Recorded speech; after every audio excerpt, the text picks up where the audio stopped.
जरा एक पल रुकिए। सोचिए, अगर आप किसी कमरे में हों और वहां मौजूद हर इंसान बोल रहा हो, सिर्फ आप नहीं। आप गुस्सा नहीं हैं, आप परेशान नहीं हैं, आप बस चुप हैं। अब ध्यान दीजिए कि उस कमरे में क्या बदलता है। लोग अपनी कुर्सी बदलने लगते हैं, कुछ लोग ज्यादा बोलने लगते हैं, कुछ आपकी तरफ देखना शुरू कर देते हैं।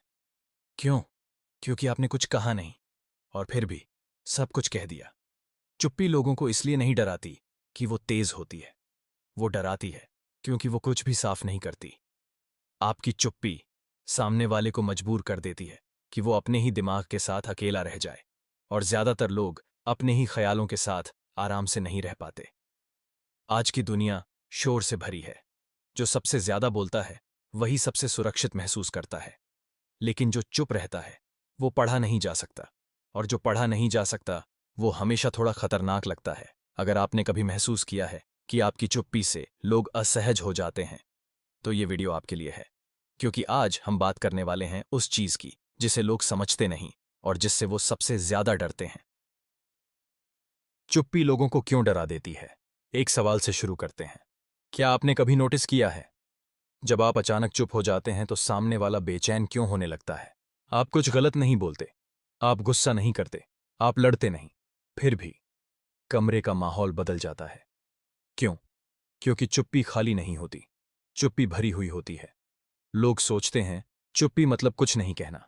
असल में चुप्पी मतलब सब कुछ देख लेना, और इंसान को सबसे ज्यादा डर उसी चीज से लगता है जिसे वो पढ़ नहीं पाता। सोचिए, जब कोई बोल रहा होता है तो आप उसके शब्द पकड़ सकते हैं, उसकी बातों पर प्रतिक्रिया दे सकते हैं, उसकी मंशा समझने की कोशिश कर सकते हैं। लेकिन जब वही इंसान अचानक चुप हो जाए तो आपके पास पकड़ने के लिए कुछ नहीं बचता, और तब दिमाग काम शुरू करता है। क्या मैंने कुछ गलत कह दिया? क्या ये मुझे जज कर रहा है? क्या इसे मेरी असली सोच समझ आ गई? यहीं से डर पैदा होता है। चुप्पी सामने वाले को मजबूर कर देती है कि वो अपने ही दिमाग के साथ अकेला रह जाए, और ज्यादातर लोग अपने ही विचारों के साथ आराम से नहीं रह पाते। अब एक सीन सोचिए, आप किसी मीटिंग में हैं, या दोस्तों के बीच, या परिवार में। कोई हल्की सी तंज कस देता है, कोई आपको टेस्ट करता है। आमतौर पर लोग क्या करते हैं? हंसकर टाल देते हैं, सफाई देते हैं, खुद को सही साबित करने लगते हैं। आप क्या करते हैं? आप रुक जाते हैं। ना मुस्कान, ना जवाब, ना सफाई, बस एक शांत नजर। वो 2 सेकंड की चुप्पी सामने वाले को भारी लगने लगती है। क्यों? क्योंकि अब कंट्रोल उसके हाथ में नहीं रहा। अब वो नहीं जानता कि अगला कदम क्या होगा, और इंसान को अनिश्चितता से डर लगता है। चुप्पी अनिश्चितता पैदा करती है। वो सामने वाले के दिमाग में सवाल छोड़ देती है और जवाब नहीं देती। यही वजह है कि कुछ लोग आपकी चुप्पी देखकर ज्यादा बोलने लगते हैं। वो बातें बढ़ाने लगते हैं, खुद को समझाने लगते हैं, अपनी बात को सही ठहराने लगते हैं। आपने उनसे कुछ नहीं पूछा, फिर भी वो सफाई दे रहे हैं। क्यों? क्यों? क्योंकि चुप्पी एक आईना बन जाती है, और आईने में हर किसी को अपना चेहरा पसंद नहीं आता। अब एक कड़वा सच सुनिए। ज्यादातर लोग तब तक आराम में रहते हैं जब तक वो आपको पढ़ पा रहे होते हैं। जिस दिन आप पढ़े जाने से बाहर हो जाते हैं, उस दिन आप उन्हें असहज करने लगते हैं। चुप्पी आपको अपठनीय बना देती है, और अपठनीय लोग खतरनाक नहीं होते, लेकिन डरावने जरूर होते हैं, क्योंकि उनके अगले कदम का अंदाजा नहीं लगाया जा सकता। यही वजह है कि ताकतवर लोग अक्सर कम बोलते हैं। उन्हें शोर की जरूरत नहीं होती। वो जानते हैं कि जो इंसान अपनी भावनाओं पर काबू रख सकता है, उस पर किसी और का काबू नहीं चलता, और चुप्पी भावनात्मक नियंत्रण की पहली निशानी होती है। लेकिन ध्यान रखिए, हर चुप्पी ताकत नहीं होती। कुछ चुप्पियां डर से आती हैं, कुछ मजबूरी से, और कुछ पूरे नियंत्रण से। लोग फर्क तुरंत समझ जाते हैं, और अगला हिस्सा यहीं से और गहरा हो जाता है। क्योंकि अब सवाल ये नहीं है कि चुप्पी डर क्यों पैदा करती है, सवाल ये है कि चुप्पी ताकत कैसे बन जाती है, और वहीं से खेल सच में शुरू होता है। जब चुप्पी ताकत बन जाती है, एक बात साफ समझ लो, चुप्पी अपने आप में ताकत नहीं होती। ताकत तब बनती है जब चुप्पी डर से नहीं, नियंत्रण से आती है। लोग इस फर्क को तुरंत महसूस कर लेते हैं। डर वाली चुप्पी में शरीर सख्त होता है, नजरें भागती हैं, सांस तेज हो जाती है, लेकिन नियंत्रण वाली चुप्पी, वो शांत होती है, वो स्थिर होती है, वो कहीं भागती नहीं। अब जरा एक और सीन सोचिए। कोई आपको उकसाने की कोशिश कर रहा है, छोटे छोटे तंज, हल्की हल्की बातें। वो चाहता है कि आप रिएक्ट करें। क्यों? क्योंकि रिएक्शन से उसे जानकारी मिलती है। उसे पता चलता है कि आपको क्या चुभता है, कहाँ दबाना है, किस बात से आप टूटते हैं। जैसे ही आप रिएक्ट नहीं करते, उसका हथियार कुंद हो जाता है। अब वो अंधेरे में चल रहा है, उसे नहीं पता कि उसने आपको छुआ भी या नहीं। यहीं से चुप्पी का असली असर शुरू होता है। लोगों को आदत होती है कि हर हरकत का जवाब मिले। हंसी का जवाब हंसी, गुस्से का जवाब गुस्सा, तंज का जवाब सफाई। चुप्पी इस चक्र को तोड़ देती है, और जब चक्र टूटता है तो सामने वाला असंतुलित हो जाता है। आपने शायद देखा होगा, कुछ लोग आपकी चुप्पी देखकर खुद ही बोलते चले जाते हैं। वो बातें जोड़ते हैं, अपनी ही बातों को काटते हैं, फिर से समझाते हैं। आप कुछ नहीं कहते, फिर भी वो खुद को नंगा कर देते हैं, क्योंकि चुप्पी सामने वाले को मजबूर कर देती है कि वो खुद से बात करे, और यही सबसे असहज जगह होती है। अब ध्यान से सुनिए। चुप्पी का मतलब यह नहीं कि आप कमजोर हैं। चुप्पी का मतलब है कि आप चुन रहे हैं। आप तय कर रहे हैं कि क्या जवाब देने लायक है और क्या नहीं। यही चुनाव आपको अलग बनाता है। ज्यादातर लोग हर बात का जवाब देते हैं, इसलिए वो थक जाते हैं, इसलिए वो उलझ जाते हैं, इसलिए वो हल्के पड़ जाते हैं। जो इंसान हर बार बोलता नहीं, उसकी बातों की कीमत बढ़ जाती है। लोग उसके शब्दों का इंतजार करने लगते हैं, क्योंकि उन्हें पता है जब वो बोलेगा तो बेवजह नहीं बोलेगा। अब एक और कड़वा सच, लोग अक्सर उसी इंसान से डरते हैं जिसे वो कंट्रोल नहीं कर पाते। और कंट्रोल सबसे पहले भावनाओं से आता है। जिस दिन सामने वाले को समझ आ गया कि आप भावनात्मक तौर पर उसके हाथ में नहीं हैं, उस दिन से उसका रवैया बदलने लगता है। वो नरम पड़ता है, वो शब्द सोचकर चुनता है, वो सीमाएं मानने लगता है। आपने उससे कुछ नहीं मांगा, आपने सिर्फ खुद को संभाला, और यही चुप्पी की ताकत है। लेकिन यहीं एक खतरा भी छुपा है। अगर आप चुप्पी को ढाल की जगह हथियार बना लेते हैं, तो खेल पलट सकता है। क्योंकि कुछ लोग चुप्पी को चुनौती समझते हैं, और वो आपको और जोर से टेस्ट करेंगे। यहीं से तय होता है कि आपकी चुप्पी ताकत बनेगी या आपको अकेला कर देगी। और अगला हिस्सा इसी फर्क को खोलने वाला है, क्योंकि हर चुप्पी सही नहीं होती, और जो फर्क नहीं समझता वो चुप रहकर भी हार जाता है। यहां ज्यादातर लोग गलती करते हैं। वो सुनते हैं कि चुप्पी ताकत होती है, और फिर बस चुप हो जाते हैं। लेकिन हर चुप्पी असर नहीं करती। कुछ चुप्पियां लोगों को डरा देती हैं, और कुछ चुप्पियां लोगों को आपको दबाने का मौका दे देती हैं। फर्क बहुत बारीक है, लेकिन असर बहुत बड़ा। डर वाली चुप्पी कैसी होती है? जिसमें शरीर सिकुड़ा हुआ होता है, नजरें जमीन ढूंढती हैं, सांस भीतर अटकी रहती है। उस चुप्पी में ये उम्मीद छुपी होती है कि बस मामला टल जाए, और सामने वाला इसी उम्मीद को पकड़ लेता है। अब ताकत वाली चुप्पी देखिए। शरीर ढीला, कंधे सीधे, नजर स्थिर, चेहरे पर न गुस्सा न डर, बस मौजूदगी। ये चुप्पी भागती नहीं, ये चुप्पी इंतजार करती है, और इंतजार सबसे ज्यादा असहज करता है। लोग स्वाभाविक तौर पर खामोशी से बचना चाहते हैं। उन्हें जल्दी होती है कि कुछ तो हो। कुछ लोग चुप्पी से घबराकर बात बदल देते हैं, कुछ लोग मजाक करने लगते हैं, और कुछ सीधा हमला कर देते हैं। ये सब टेस्ट होते हैं। सामने वाला देख रहा होता है कि आप टूटेंगे या नहीं। अगर आप उस वक्त अपने शरीर और चेहरे को संभाल लेते हैं, तो खेल वही रुक जाता है, क्योंकि अब उसे समझ आ जाता है कि ये चुप्पी खाली नहीं है। अब एक बहुत जरूरी बात, ताकत वाली चुप्पी कभी अचानक पैदा नहीं होती, वो आदत से आती है। जो इंसान हर हाल में बोलने की मजबूरी नहीं महसूस करता, वही सही समय पर चुप रह पाता है। बाकी लोग चुप रहने की कोशिश करते हैं, और कोशिश नजर आ जाती है। लोग महसूस कर लेते हैं कि ये चुप्पी नकाब है, और नकाब ज्यादा देर टिकता नहीं। इसलिए असली चुप्पी किसी को चुप कराने से नहीं आती, वो आती है खुद को संभालने से। जब आप अंदर से शांत होते हैं तो बाहर से चुप रहना आसान हो जाता है, और यही वो चुप्पी है जिससे लोग असहज होते हैं, क्योंकि अब वो आपको हिला नहीं पा रहे, ना शब्दों से, ना तानों से, ना दबाव से।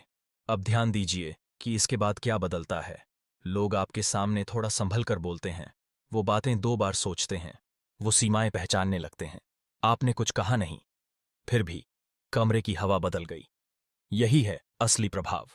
लेकिन कहानी यहीं खत्म नहीं होती, क्योंकि जैसे ही लोग समझते हैं कि वो आपको हिला नहीं पा रहे, कुछ लोग पीछे हटते हैं और कुछ लोग और जोर से धक्का देते हैं। यहीं से अगला मोड़ आता है, क्योंकि अब सवाल ये नहीं है कि आपकी चुप्पी कैसी है, सवाल ये है कि लोग उसे कैसे चुनौती देते हैं। और उसी जगह आपकी असली परीक्षा शुरू होती है। जब लोग आपकी चुप्पी को चुनौती देने लगते हैं, एक समय आता है जब सामने वाले को समझ आ जाता है कि आपकी चुप्पी डर से नहीं है, और यहीं से खेल बदलता है। अब वो दो तरह के लोग होते हैं, पहले वो जो पीछे हट जाते हैं, और दूसरे वो जो और जोर से दबाने लगते हैं। क्योंकि कुछ लोग चुप्पी को सम्मान नहीं, चुनौती समझते हैं।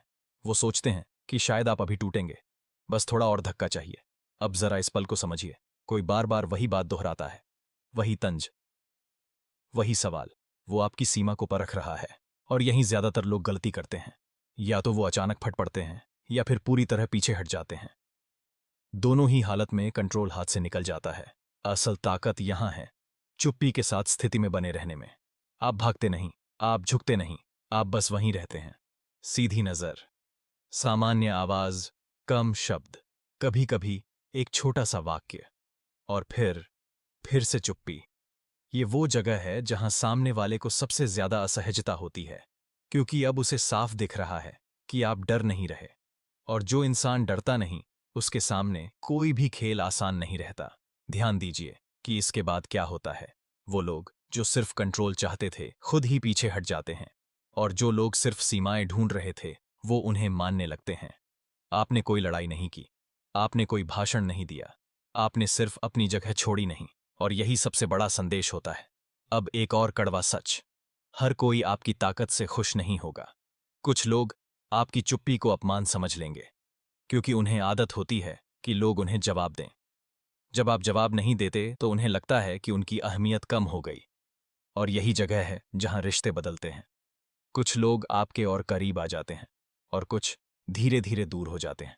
दोनों जरूरी होते हैं, क्योंकि चुप्पी सिर्फ डर नहीं पैदा करती, वो छंटनी भी करती है। वो बता देती है कौन आपके साथ इसलिए है क्योंकि वो आपको समझता है, और कौन इसलिए है क्योंकि वो आपको कंट्रोल कर सकता था। अब सवाल ये नहीं है कि आप चुप रह सकते हैं या नहीं, सवाल ये है कि आप उस बदलाव को सहन कर सकते हैं या नहीं जो चुप्पी लाती है। क्योंकि एक बार लोग आपको हल्के में लेना बंद कर देते हैं, तो वापसी का रास्ता नहीं होता। और अगला हिस्सा यहीं से और गहरा हो जाता है, क्योंकि अब बात सिर्फ बाहर की नहीं है। अब बात यह है कि चुप्पी आपको अंदर से क्या बना देती है। यहां से कहानी बाहर की नहीं रहती, यहां से कहानी आपके अंदर उतरने लगती है। जब आप बार बार बेवजह बोलना छोड़ देते हैं, जब आप हर उकसावे पर रिएक्ट नहीं करते, तो सबसे पहला बदलाव आपके भीतर होता है। आपका दिमाग धीरे धीरे शांत होने लगता है। पहले जो बातें तुरंत चुप जाती थीं, अब उतनी तेज नहीं लगती। पहले जिन शब्दों पर आप सफाई देने लगते थे, अब उन पर रुक जाते हैं। और यही रुकना आपको मजबूत बनाता है, क्योंकि इंसान तभी टूटता है जब वो हर चीज को अपने अंदर घुसने देता है। चुप्पी दरवाजा बन जाती है।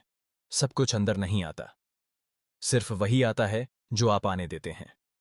अब ध्यान से सुनिए, जब आप चुप रहना सीखते हैं तो आप खुद को देखने लगते हैं। आप समझने लगते हैं कि कौन सी बात वाकई जरूरी है और कौन सी सिर्फ आपके अहंकार को छू रही थी। और अहंकार हमेशा सबसे ज्यादा शोर करता है। चुप्पी अहंकार को भूखा रखती है, वो उसे खाना नहीं देती। इसलिए शुरुआत में चुप रहना मुश्किल लगता है, क्योंकि अंदर कुछ छटपटाने लगता है, कुछ कहने का मन करता है, कुछ साबित करने का मन करता है। लेकिन जैसे जैसे आप उस बेचैनी को सहना सीखते हैं, वैसे वैसे आप मजबूत होते जाते हैं। अब आप हालात से नहीं, अपने फैसलों से चलते हैं। यहीं से आपकी मौजूदगी बदलने लगती है। लोग आपको देखकर ये महसूस करते हैं कि ये इंसान अपने अंदर स्थिर है, और स्थिर इंसान दुर्लभ होते हैं। दुनिया शोर से भरी है, हर कोई बोल रहा है, हर कोई साबित कर रहा है। जो इंसान इस शोर में भी खुद को संभाल कर रखता है, वो अलग दिखता है। अब एक बात और, चुप्पी आपको ठंडा नहीं बनाती, वो आपको साफ बनाती है। आप भावनाहीन नहीं होते, आप भावनाओं के गुलाम नहीं रहते। आप महसूस करते हैं लेकिन बहते नहीं। और यही वो जगह है जहां से असली आत्मसम्मान पैदा होता है। आप खुद को हर किसी के सामने खोलने की जरूरत नहीं समझते। आपको हर किसी से समझे जाने की जरूरत नहीं लगती। आप जानते हैं कि आपकी कीमत आपके शब्दों की गिनती से नहीं, आपकी स्थिरता से तय होती है। लेकिन यहां एक आखिरी मोड़ बचा है, क्योंकि अगर आप इस रास्ते पर आगे बढ़ते रहे तो एक दिन आपको एक सवाल खुद से पूछना पड़ेगा।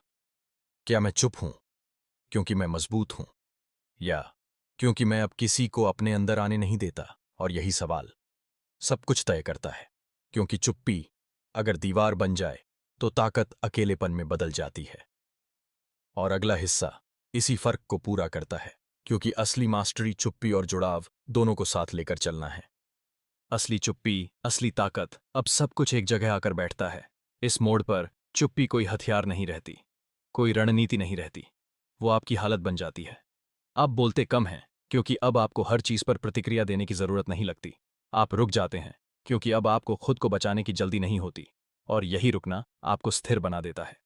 आप महसूस करते हैं कि दुनिया वैसी ही है जैसी पहले थी, लोग वैसे ही हैं, शोर वैसे ही है, लेकिन आप बदल चुके हैं।